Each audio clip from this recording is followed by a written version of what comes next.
સુરત શહેર કોંગ્રેસ દ્વારા સુરત પોલીસ કમિશનરને આવેદનપત્ર અપાયું હતું। હાલમાં જ 2 દિવસ પહેલા હજીરાની એએમએનએસ કંપનીમાં એલએનટીના કામદારો દ્વારા કરાયેલા તોફાનમાં તોડફોડ અને આગજની કરાઈ હોય, જે મામલે કોંગ્રેસ દ્વારા કામદારોની વારે આવી છે। કોંગ્રેસે આવેદનપત્ર આપી જણાવ્યું હતું કે હજીરા ખાતે આવેલ એએમએનએસમાં એલએનટી ખાતે જે બનાવ બન્યો હતો, આ બાબતે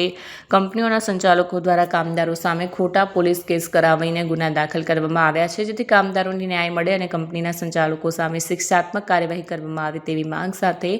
આવેદન આપીને રજૂઆત કરાઈ હતી। સુરત શહેર કોંગ્રેસ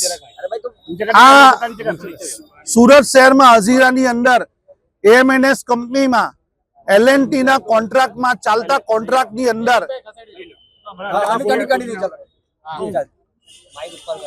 કોન્ટ્રાક્ટ ચાલતા હતા। એ કોન્ટ્રાક્ટની અંદર કામદારોએ પોતાના હક અને અધિકારની માંગણી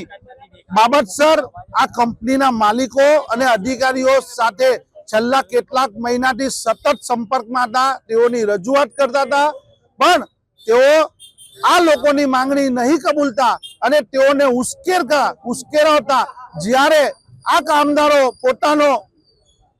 ગુસ્સાને ચરમસીમા સુધી લઈ ગયા, એમને ઉશ્કેરવામાં આવ્યા કંપનીના માલિકો દ્વારા। ત્યાર પછી આ ઘટના ઘટી છે અને આ ઘટનાની અંદર ખાલી ગરીબ નિર્દોષ કામદારો ઉપર ગુનો દાખલ થયો છે, નથી કે અધિકારી કે માલિક। જે માલિકે કામદારોનો હક છીનવો છે, એઓનું વળતર છીનવું છે, તેઓની સાથે અન્યાય કર્યો છે, તેઓની સાથે શોષણ કર્યું, એની સામે ગુનો દાખલ નથી થયો અને ગરીબ જે ભારત દેશના ખૂણે ખૂણેથી પોતાનું પેટ રળવા માટે આવેલા કામદારોને આજે પોલીસમાં લોકઅપની અંદર જેલમાં પૂરી દેવામાં આવ્યા છે, એમની સાથે અન્યાય થયો છે। એ વાત લઈને સુરત શહેર કોંગ્રેસ આ કમિશનર સાહેબ પાસે આવ્યા છે કે ગુનો કરનારની ગુનો કરાવનાર સામે કેમ ગુનો આજ દિન સુધી દાખલ નથી થયો અને આ ઘટના ઘટી તો કેમ ઘટી તેની ઊંડી તપાસ થવી જોઈએ અને જે સામાન્ય અને ગરીબ કામદારો છે, જે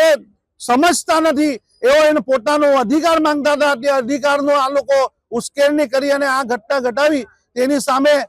આ જે ઘટના તેની ઊંડી તપાસ થવી જોઈએ અને ગુનેગારો જે અધિકારીઓ છે, જે માલિકો છે, એને પણ આ કામદારો સાથે જે નિર્દોષ કામદારોને દાખલ કરે તેવા એના જગ્યા ઉપર આ લોકોને જેલમાં પૂરી દેવામાં આવે, એવી કોંગ્રેસ પાર્ટીની માંગણી છે।